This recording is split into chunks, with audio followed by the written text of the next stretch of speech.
welcome to the Infinity Bros podcast, the only podcast that is perfectly balanced as all things should be.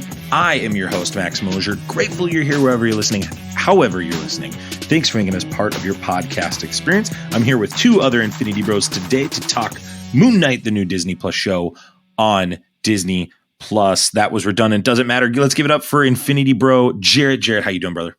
I'm doing great. I would have never in a million years dreamed that we'd be doing a podcast episode talking about Moon Knight, but here we are. We made it, Max. With Oscar Isaac. Not just a Moon Knight show, but a Moon Knight show with Oscar Isaac. And then the other Infinity Bro, a dear friend of the show, and also an Infinity Bro himself. It's Infinity Bro Zayne. Zayne, how you doing? I'm doing fantastic. Happy to be here. Zayne, how you been lately? I'm doing great, just living the dream, playing Fortnite, which I never thought I'd get back into, but here we are, no build mode, all about it. No build mode whales. We won, got a dub today before we came on. Big time, 21 kills. It was awesome. I don't know how I feel about the rocket launcher, but that's suspect. Real quick before we get into this, we did not talk about this on our latest episode, which premiered Wednesday, and I think we need to address it just in a very slight manner. Zayne, are you pro Chris Rock or pro Will Smith? I'm pro Chris Rock. Comedians got to be able to make jokes without being assaulted. Fair. Jarret. I think they're both wrong here, but if I had to lean towards one, Chris Rock probably more than Will Smith. Okay, well, hopefully that's not the only hot take we hear today on this podcast. We're going to talk about Moon Knight, the new Disney Plus show we talked about, and it stars Oscar Isaac and is created by Doug Munch. Is it Doug Munch is the guy who wrote this originally? Yes. Jarret's going to be the actually guy on this podcast, if you don't know. Actually, his name is pronounced Mensch. Yeah, thank you. Is it really Minch? Are you for real? I don't think so. Oh my gosh. So if you've never listened to this before, I'm biblically bad at pronouncing names. So we try our best to not let me pronounce it. But Oscar Isaac, Ethan Hawke, and May Calamé are in this show, as well as others. Not many of these people showed up in this episode, but we're going to find out more about them as we go. But before we get into anything about Moon Knight, we're going to make sure that you're familiar with our rating system and how we rate things on this show. So I'm going to go ahead and put that bumper right here. Here on the Infinity Bros podcast, everything is ranked from a 0 to 6 point scale. 0 meaning horrible and 6 meaning absolutely excellent. If all of the Infinity Bros rank something a 6, it gets an infinity step. And additionally, we are going to spoil the entire first episode of Moon Knight. So if you are somebody that doesn't care about spoilers or you have yet to watch this episode, I'm going to encourage you to pause, come back later, and check the rest of this review out. So this is your final spoiler warning. This is... Prepare yourself. An Infinity Bros. Prepare yourself. Spoiler. Warning. The synopsis reads, a former U.S. Marine struggling with dissociative identity disorder is granted the powers of an Egyptian moon god, but he soon finds out that these newfound powers can be both a blessing and a curse to his troubled life. Obviously, we talked about it at the front, but Oscar Isaac does play Mark Spector as well as what appears to be several others. We'll talk about that in a little bit. Ethan Hawke as Arthur Harrow. I think that's pretty much all we need to talk about right now. But first, before we dive into our full spoilers, we're going to give a brief spoiler or not, I guess, however you want to do it, a review of the first episode, rating it. Jarret, I'm going to start with you. You're the biggest Moon Knight fan I know. I've been dying to hear your thoughts on it. We've been refusing to talk for the last 48 hours. Tell me your review and rating of episode 1 of Moon Knight. Okay, so this is a clear 6 out of 6 for me. And I've had a lot of people ask me about this and say, like, how can you give this a 6 out of 6? It is wildly different from the comic books. I will say this. When they choose to deviate from any comic run, change characters, it's very hit or miss, right? Oscar Isaac doing the stuff that he does, Ethan Hawke acting the way that he does, all of this adds up to something that's wholly enjoyable, separate from the comic books. I love this just as much, if not more so, than a lot of the Moon Knight runs I've read, and I think this is a fantastic way to start the series. It was a hair slow, but I think you have to build up into and earn the beats that'll come after this. I loved every second of it. Is it concerning to you, Jarret, before we get to Zayne, that this was written by the same guy that wrote A Fan-Fortastic, which is the lowest rating we give anything on our show, But also he wrote the first season of Umbrella Academy, or I'm sorry, second season, excuse me. Did that concern you coming into this? To some degree, yes. But then I think Umbrella Academy did things that were interesting, even in the second season. Now, obviously, how we felt about the second season was hit or miss for everybody. But I think specifically the way that he handled Klaus was incredible. And I think if they can take that same energy of like him being that weird cult leader and all this and translate that into this psychological thriller of Moon Knight, I think we have success on our hands. Fantastic. Everybody has a bad one. You definitely picked up the bridge I was trying to build there. Yeah, I'm with you. With that, that's amazing how you picked that up. Zane, you also are a big Moon Knight fan and also a big comic book reader. What did you think of the first episode of Moon Knight? I really, really enjoyed it. Like again, it was one that I had high anticipations coming into this because I mean, would never put myself to the levels of Jarret's fandom on Moon Knight, but I definitely is a character I enjoy. And even still coming into this with Oscar Isaac, phenomenal actor. And I was like, I want to see what he can do. And especially with your coming with everything with the dissociative identity disorder, like how is he going to portray different characters with one person acting? And that's what kind of I just wanted to see on the first episode how they're going to do this. And I love how they did it. Like it wasn't too like you had the overall voice of Kashi, then they're like, oh my goodness, the idiot's back in control. And you're like, and he has no idea what's going on. And then it does like the brief, like I started picking up on a lot of how many shots like use reflections on stuff and like how they interpret that of the different personalities. And even if it's not necessarily the reflection doing something different, but how often they kind of played on that, showing that there's different perspective on all this. So like Jarret as well, I have to go 6 out of 6. The action was great. They did a little bit, setting stuff up. And like, if you know nothing about Moon Knight, it seems confusing. And like, oh my goodness, why does he just like stops and then we don't see any of the action of what's going on? And it's like, well, he's dissociating, going to a different character. And like the Steven character is like completely separate. It's as if they've been trying to keep the Moon Knight, Mark Spector, everything else like, hey, we just won't fill this guy in on what's going on. But it's a cool setup. I really liked Ethan Hawke. I think he's going to be a fantastic villain.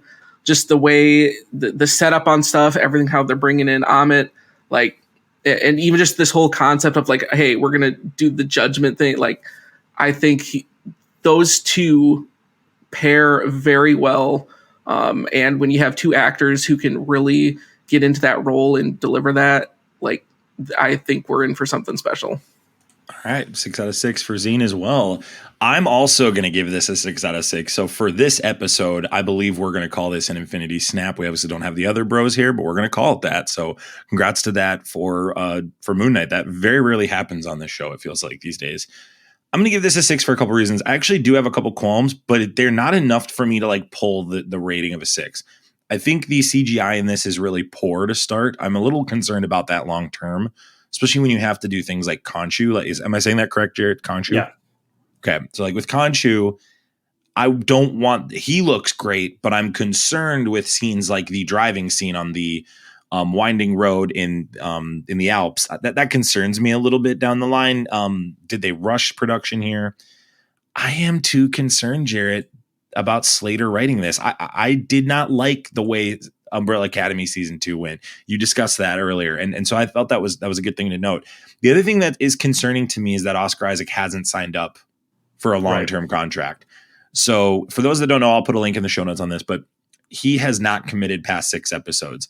The way he's talking, and you'll see the direct quote from it, is he's saying, I want to see how people react to it before I keep going. And obviously we know with how Star Wars went and how that newest trilogy went, I think that was very scathing for him. We obviously saw what happened to Tran, and we saw what happened to just Daisy Ridley and all these different actors. I think he was nervous about that.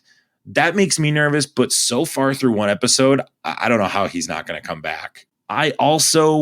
One thing I love that I think a lot of people might not like is that it's not connected so far to the MCU very much. So, for example, the scene where he is speaking with Ethan Hawke's villain in the museum, he references Hitler, but he doesn't bring up Thanos or doesn't bring up all these other big things that have happened. That was fascinating to me. I thought that was a really cool choice by them to kind of separate it. And they're really kind of taking these extra steps, I think, to say, no, we're going to build this character up first, then start introing the rest of this stuff. 6 out of 6, though, from Oscar Isaac. He's tremendous. I understand now why people were saying he might be the next RDJ for the MCU. I don't see it that way, but I understand why people are making that connection now. I said this yesterday. We Twitch and stream and do TikToks on our channel as well. You can check us out there. I was streaming yesterday, and one thing I said in my spoiler review of it for those that were checking it out was, this is how Venom should have done their voiceover work. Absolutely. I felt like the raspy Venom voice was really kind of, it took me away from the character in the first movie, and it didn't bring me back for the second one. So I think this is how you do it in regards to Khonshu. I love that they dove right in, Jarrett. And I'm going to give you guys more time to talk. I just want to share my review here and finish it up here. Ethan Hawke was introduced right out the gate. We haven't seen a Marvel show do this yet. That chef's kiss. Love it. That's been my biggest gripe with all these MCU shows, is they wait till the end to kind of reveal them or give them kind of a subplot towards the end. I like that they're diving right in. I like that he's following him back to his house. And I like that there's mystery not just around the Mark Spector and the Stevie characters, but also in regards to this character that's being played by Ethan Hawke, Arthur Harrow. So I'm excited to see where this goes. This is a great, and here's the other litmus test that works for me is I watched with my wife. She knows nothing about Moon Knight. She was hooked. She thought this was great. She thought it was very well done, and she walked away wanting to know more. That says to me that the general audience is really going to appreciate and affirm this storytelling arc. And I have no idea where this is going. I mean, I have not read as many Moon Knight comics as you guys do, so I'm excited to hear your guys' perspective. But Jarrett, tell me, you talked about some of these disconnects that the show is doing from the comics. Can you tell our audience, for those that haven't read it, and honestly, that's a lot of people, Jarrett. I think a lot of people haven't read Moon Knight. Yeah. Tell me those disconnects and tell me why you like the decisions they're making versus what are done in the comics. So Moon Knight is a complicated character.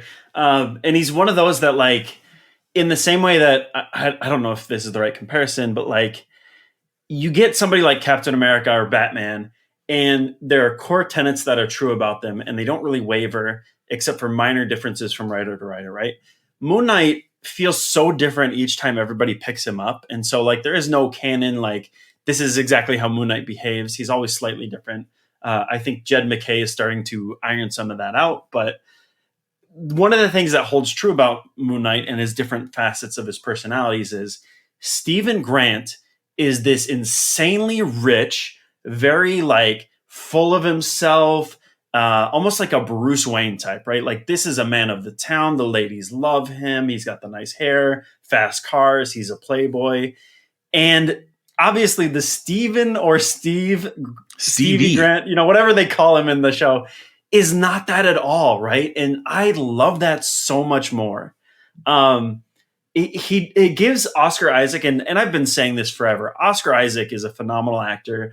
I think he was used and abused by Fox when he did Apocalypse. He was used and abused by Disney. And obviously people have been seeing more and more of his stuff and coming to realize the fact that he is this phenomenal actor. But the fact that he can knowingly convince me of this just like mess of a human being that is Stevie, and then turn around and the little bit that we get of Mark Spector in this, it feels like a different character completely. And he doesn't change much. It's not overt. It's not in your face. It is like, it's the right balance. And I think they do that so well. The other thing is Ethan Hawke's character in the comics has nothing to do with what's going on in this TV. That was my next question. He's a scientist. He's not even a cult leader, and he's got the deformed face, where the mouth kind of rises up a little bit, kind of like Two-Face almost. And that was a huge zig to a zag. Talk about that. I think it's important to realize here that they've done this before to limited success, like the Mandarin and Whiplash and some of these other characters.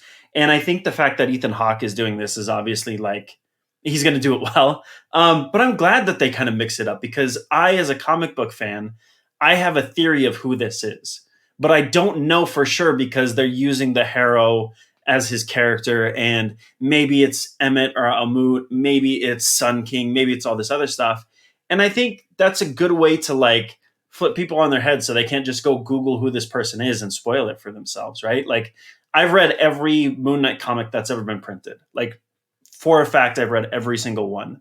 I have no idea who he's playing. I have a big list of my top 3, but I did not expect to be surprised by this series, and I am. And I think that's Do you cool think? from a Do you Marvel fan. think Amit is not? And I want to dive into this a little bit because I want to, and I think that's a huge piece of this puzzle. Is how do you theorize for a show like this, Jerry? You could really help some of our audience here. Yeah. Do you think Amit is just dead altogether? Like with kind of what you're talking about, if he is one of these other Egyptian gods, like you're saying, is Amit just dead or completely out of the picture? Because we know in the newest arcs, I guess I know a little bit about the comics. Sure. In some of the newer arcs, Amit is a big piece of the puzzle in some of them. Depends on what you're reading and what's happening also with Khonshu as well.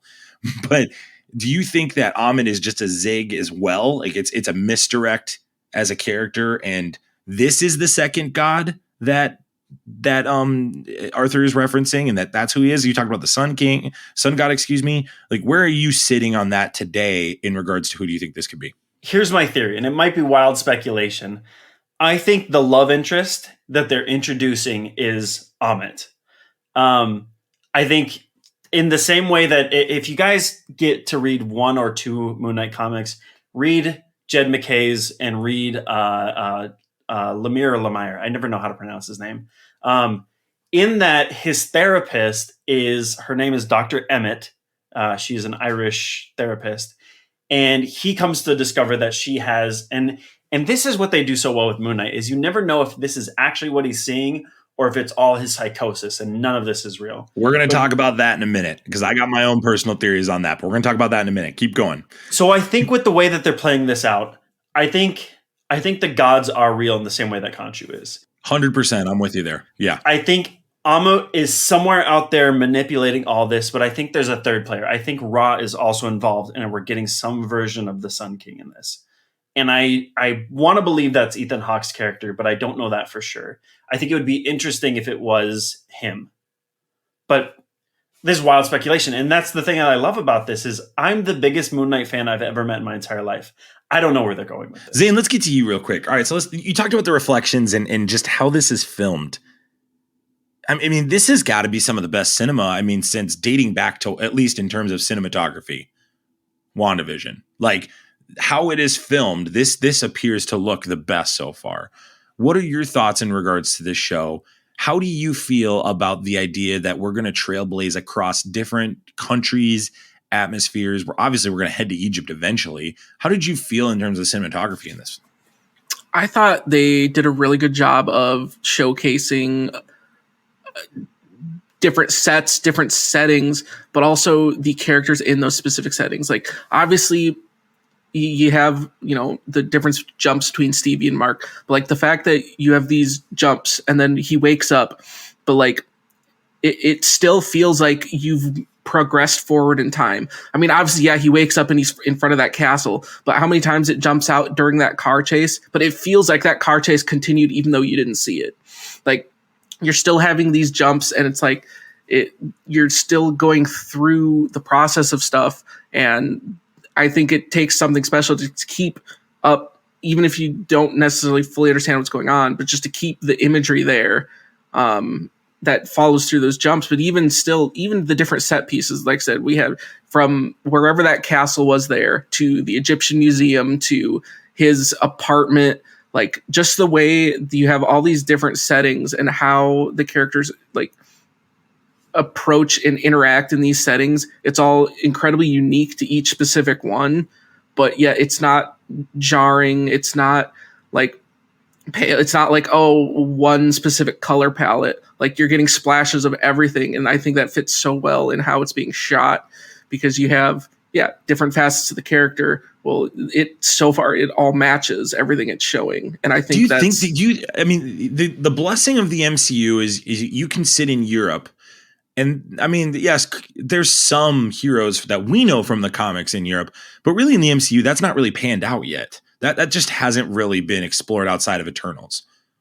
Do you think that we are going to get some MCU connections? Do you think like this news that came out and today we recorded that news came out that Oscar Isaac has not signed on past 6 episodes. Do you think this is just complete BS from him to try to kind of throw people off from episode 1? And at the end of this, you're going to see something from like Blade, maybe, you know, Dark Knight or Black Knight, excuse me, or like, you know, Midnight Suns. I mean, you've been kind of a big proponent, I know, of the Midnight Suns arc. Do you think we're heading that direction even just through one episode?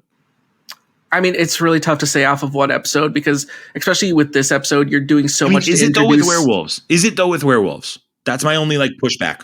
Werewolves could be a stretch. I think those are more jackals of Anubis, but like, love that. They're never change. I guess you could technically say it's a werewolf, but it's a whole different mythos. Well, it's like werewolves aren't Egyptian, man. I mean, come on. His first battle was the werewolf by night. That's his first appearance. I know, I get that in the comics, but like that doesn't necessarily mean that's how it's gonna follow. But if they continue with that, yes, if you go werewolf by night, that's very Eastern European. You get werewolf by night. You get Dracula. That comes in from Blade. Yes, we'll get that appearance more in what you have of European history. You even go with Moon Knight, and when he goes and invades Latveria and just goes to fight Doctor Doom, you're like, dude, what are you doing? And even the Avengers are just like, bro, what are you doing? Like, I think it's kind of unlocks a whole section of that. Yeah. Can I just as an aside, because I wanted to add this, I saw it today and I was trying to find a source. If I could find a source, I'll put it in the link. But there was a rumor that the showrunners were trying so hard to like get all of these Moon Knight memes into the show, like the random BS go that we always see. You know what I mean? And the other one is where he goes up to Dracula and he's like, this is not a real comic. None of these are real panels. They're all Photoshop. Right. But there's the Photoshop like meme one where it's like, all right, Dracula, give me my money, you bitch. Where's my money? you effing loser. Yeah, they tried to get that in the show. Apparently, this is the rumor. But Disney kept like slamming the door on that and saying, absolutely not. We will not let you do this. If we get that link, Jarret, shoot it to me. We'll put it in the show notes. Yeah, so I'll find it down if it's in the show notes. Otherwise, you know Jarrett's full of crap. I saw that meme too of it must have been earlier today, the one of not only just the Dracula one, but he calls the Avengers Tower, and the Avengers are like, Dracula's not an Avenger. That lying F.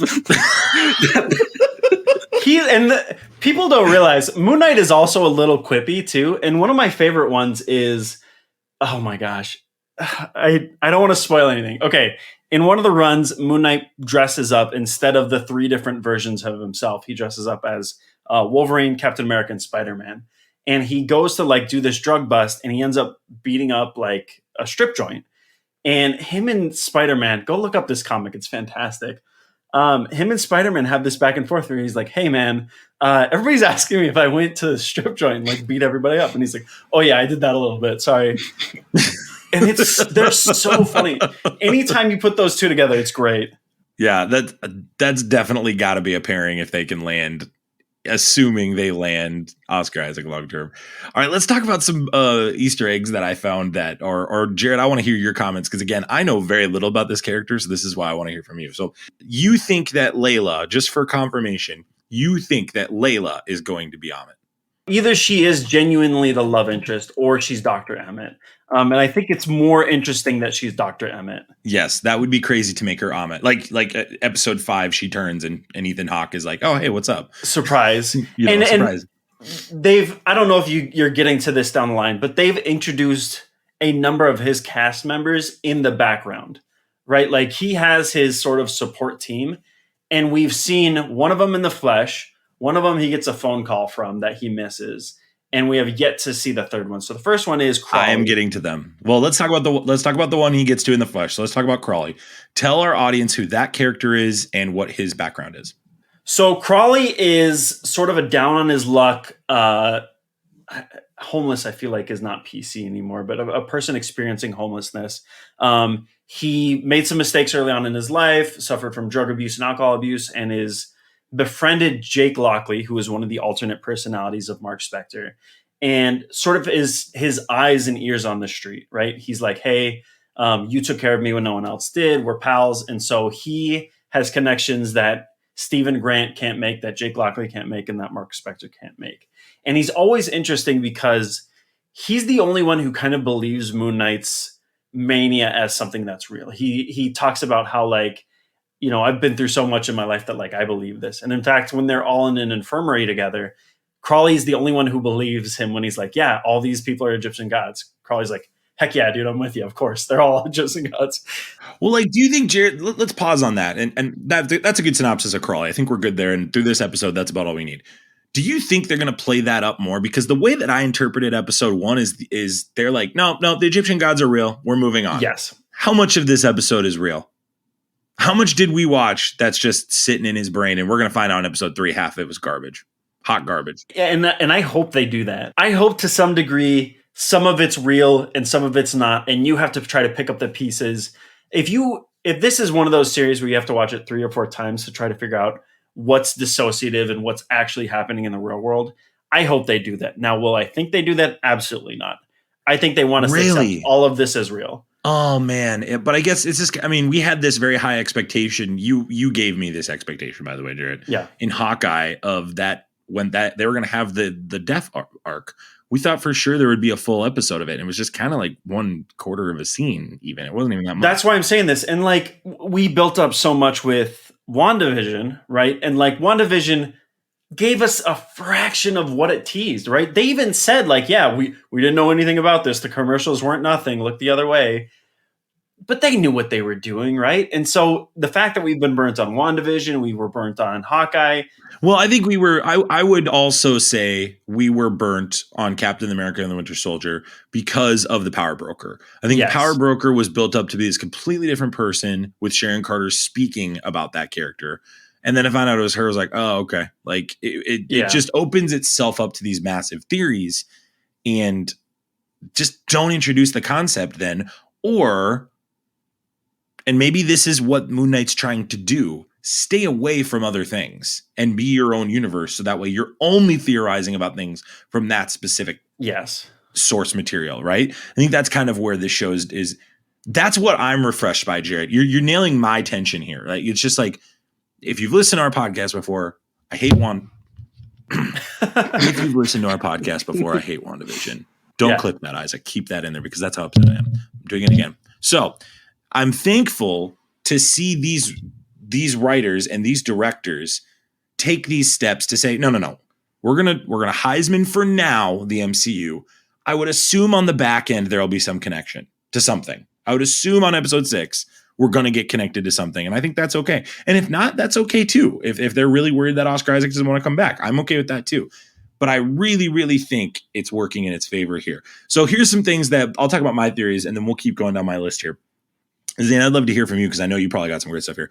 I definitely don't think Donna's real. I think Donna is completely made up in his head.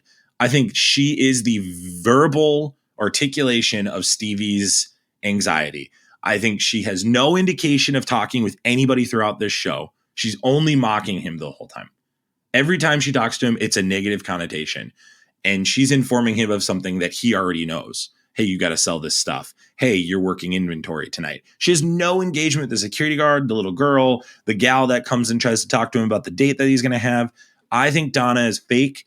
I think we might even find out that Donna could be one of these people as well, Jarret. I think that's a possibility that she could be Amit potentially, and she's kind of keeping tabs on him in this Stevie form, because she knows what's kind of going on behind the scenes. I think Donna has a big role to play, either in the context of she will reveal a lot of indiscretions or incongruencies in his storyline, or she will be a spy / God that has been there the whole time and has befriended this personality, or I guess not befriended, but been an antagonist to this personality and tried to get Mark Spector off of his given path.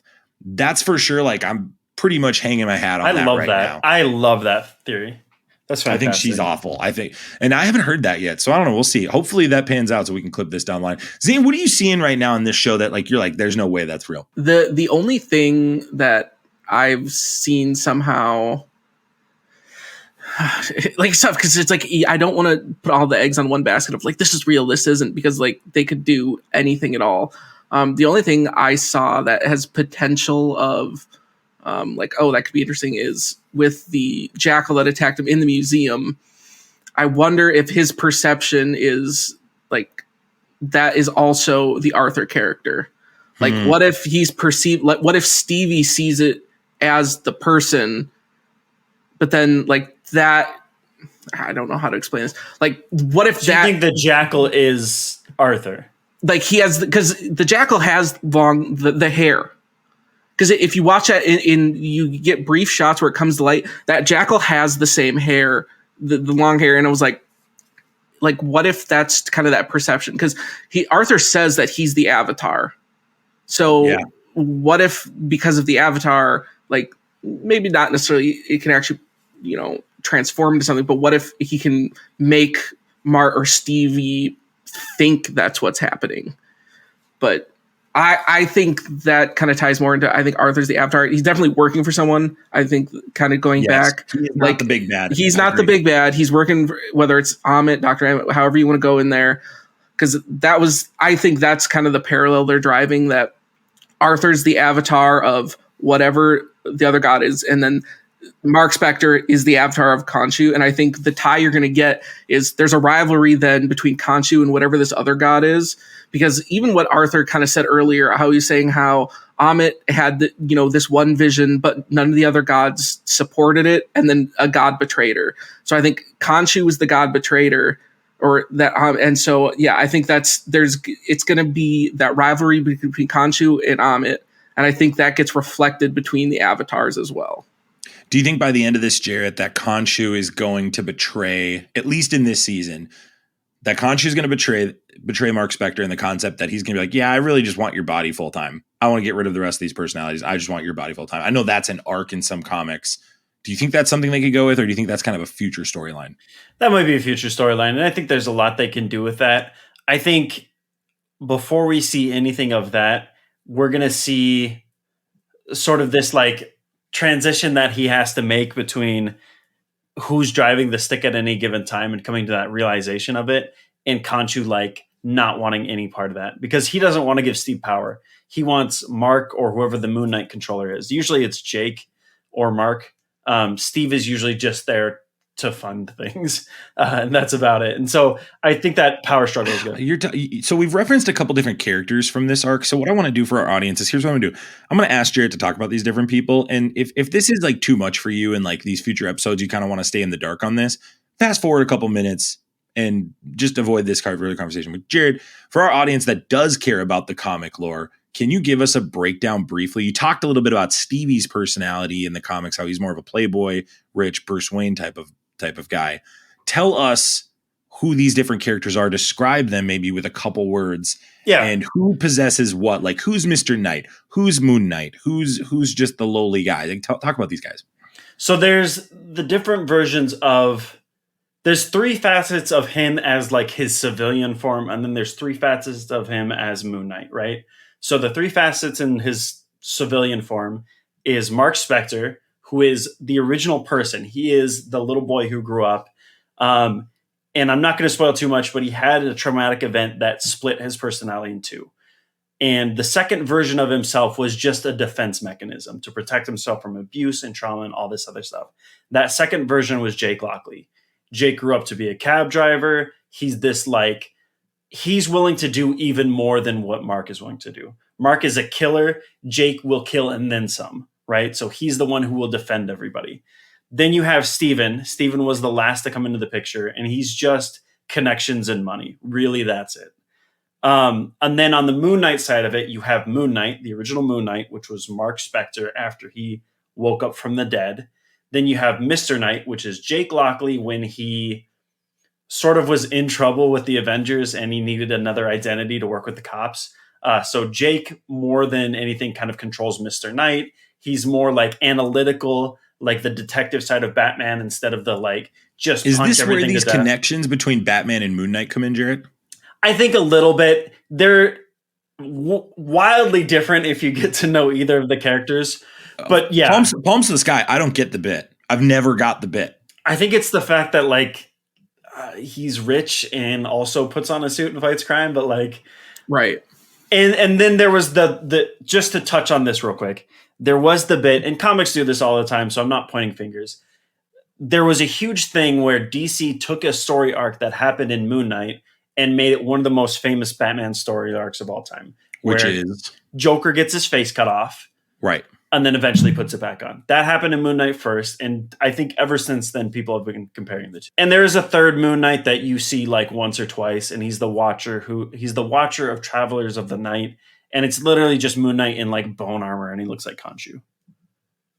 Which that's what some people think this Khonshu is going to be. They think this Khonshu will be a Watcher of the Night, which is technically what Khonshu is in the Egyptian lore. Yeah, he's the god of the nighttime traveler. Night traveler, yeah. Night traveler, thank you. That's the phrase I was looking for. Thank you so much. Zayne, Zayne and Jarret, talk about, is it Duchamp or Duchamp? Duchamp? Frenchie? Jean-Paul. Frenchie. Yeah. Jean-Paul Duchamp is Mark Spector's, well, everything, according to what I've researched. Tell me more about what that means, because I've read several articles and different like musings about this, and I'm like, I don't know what this character is. Tell me more about this.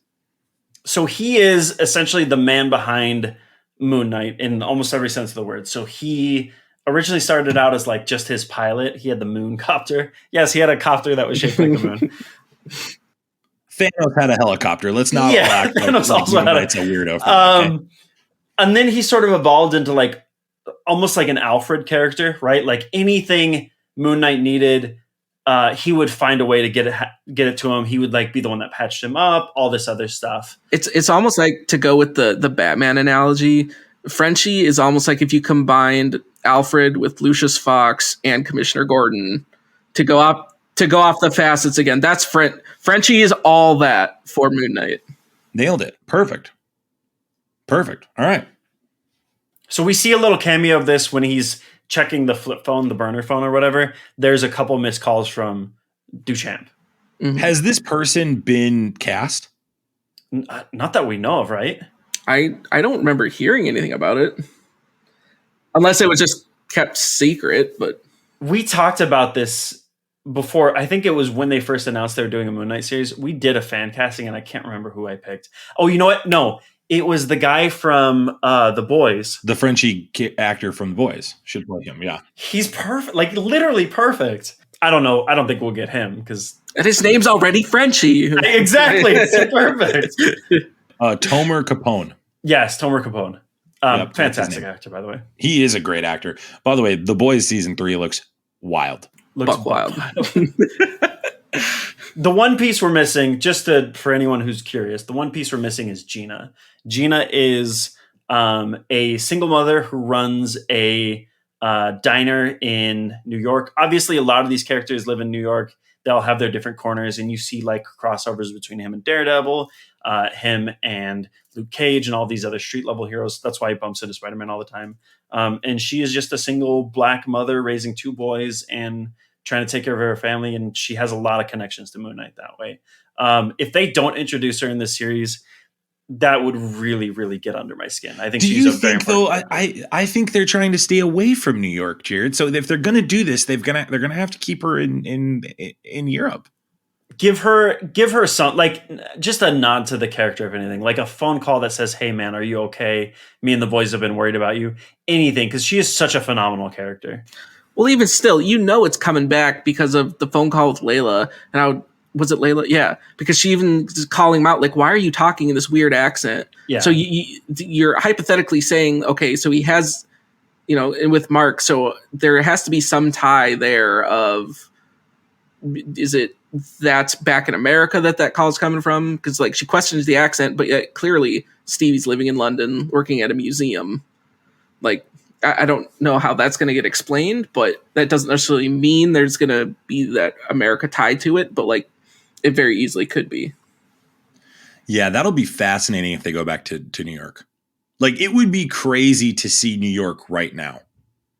Because that's the other part. And these are the questions I ask. Like, what year is this in? Mm-hmm. Like, there's an argument to be made. This could have happened like a long time ago. We might find out at the end of this happened before Iron Man. Pre-snap, pre-everything, yeah. Like before Iron Man even. Like, I think there's no indication of the date in this at all. That fascinates me. I think that's going to be a piece of this puzzle.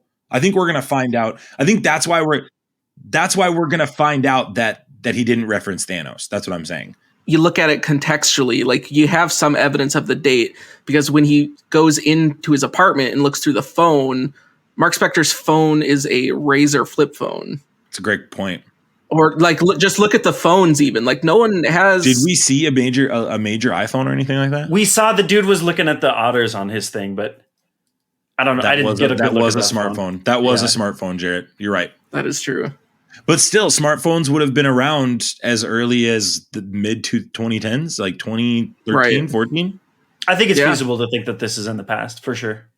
So it's not pre Iron Man. It would definitely be after Iron Man. But there's a chance this could be pre-snap. I'll go as far as to say I bet the end of this we see him get snapped. Oh gosh, I would love that. maybe they win the day, and then the end of the season is he gets snapped, and that's it. And that just leaves it open-ended. What does a man that unstable do when he comes back after 5 years gone? Like, oh gosh. Well, yeah, not only that, but like give him an arc where he builds towards something. Like let him go back to this family you're speaking of, right? Let him like kind of put some pieces together, work through some of the traumas. If you look through the Moon Knight cast on IMDb too, I'm not going to say names and actors, but there are specific nothing in regards to the MCU, but there are actors in regards to people we're talking about here, Jarret. So they do have Crawley. I know for sure. So just it's interesting. It lends itself to believe as I'm looking at this that we're going to find out about the traumas of Mark Spector. Yeah. And so I think there's a very real chance. I'm just going to go ahead and put this out there as well as a theory. I think this is before the snap. And I think that's why it hasn't been referenced yet. It could even be as early as before the Avengers defeated the was it Chitauri? Chitauri. Who are they? Was it the Chitauri? Chitauri. Yeah. The Chitauri. Yeah. I forget. See, I can't even pronounce. Oh my gosh! Don't look at IMDb. There's so many spoilers. There are. Okay, Jarret, good. What are you doing, Jarret? Stop. Jarret, don't look. Yeah, exactly. So it's too late. So I think. Oh my gosh, Max! Why did you do this to me? I know. I tried to tell you. I tried to give you a heads up. So I think I'm going to land on that. My two major theories going into this after this first episode are that Donna is a major antagonist, or she is just in his head and is just the personification of all the negative he feels about himself. Maybe she is a representation of this trauma that you're speaking of, Jarret. Yeah. Also, I'm going to go on the record of saying, I think this is like 2014. I think this is going to be well before the snap. And I like that. Or during the snap, even like the year of Infinity War.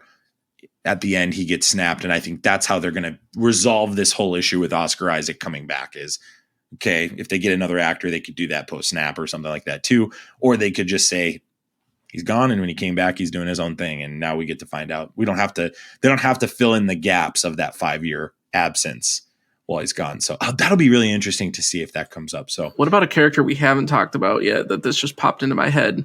Like how he keeps calling his mom and leaving messages. Is it actually going to be his mom, or is that going to be some other plot line? There's no way she's there. I think this is one of the first TikToks I made about Moon Knight. The phone, when he flips the phone open, this is the flip phone. The screensaver was a crocodile.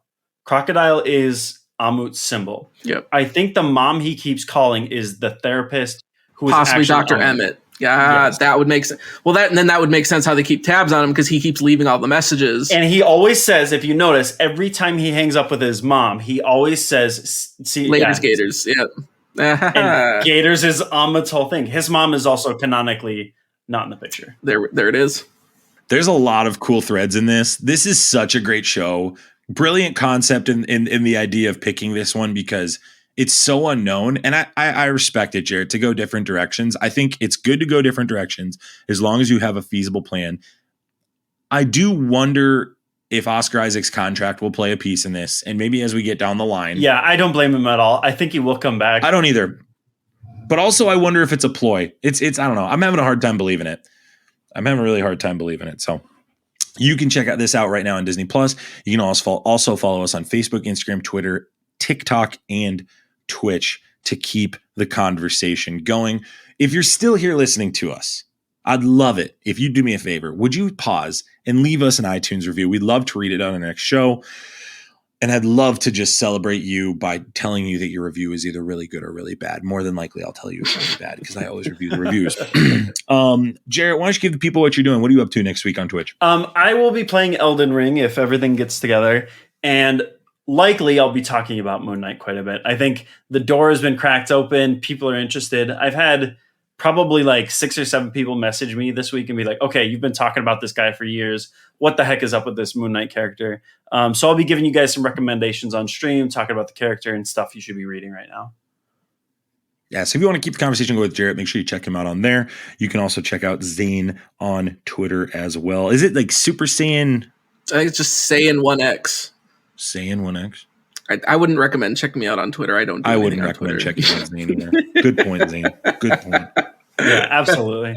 Hop on Discord. Zayne's active. Yeah, or occasionally I'll be on a stream somewhere. I can't believe Jarret had the gall on the front end of this show to go, I think both Chris Rock and Will Smith are wrong.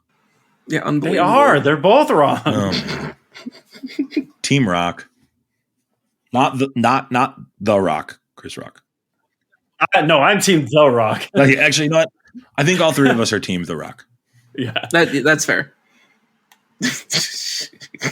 It's about drive. It is about power. Dude, that slap was buck wild.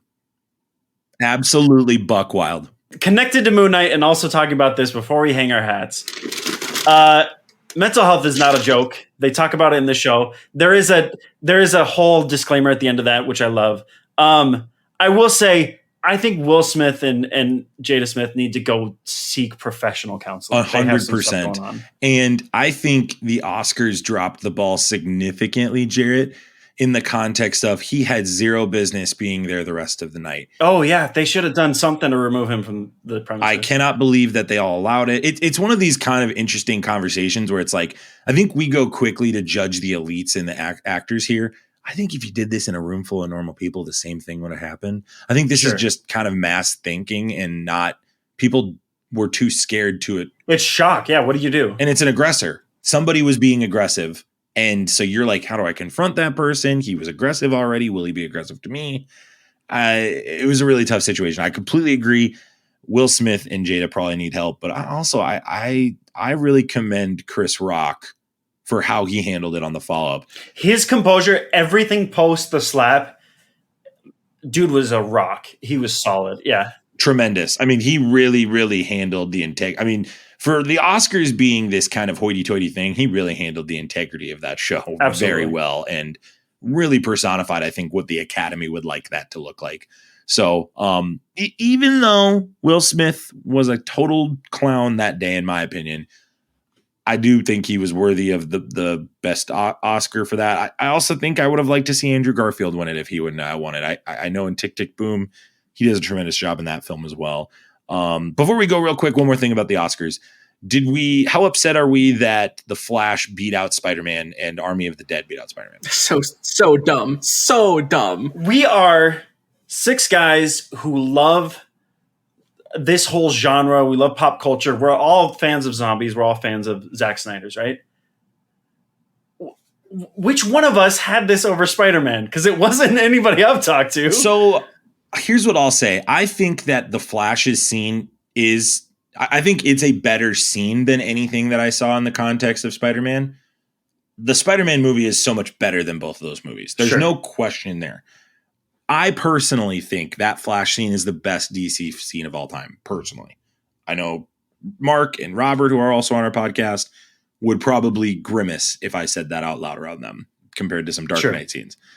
I really like the scene. So I can justify personally that scene winning that award. In the context of Army of the Dead, the Academy's got a problem they've got to fix. Absolutely. That award was made for Spider-Man to win it. That was the whole reason they put that award out there. Absolutely. And for Marvel to not walk away with that award, and Sony and Marvel, they deserved an Academy Award for that. That award saved the box office. We all went to the theater, right? Like multiple times. Every single person. Yeah.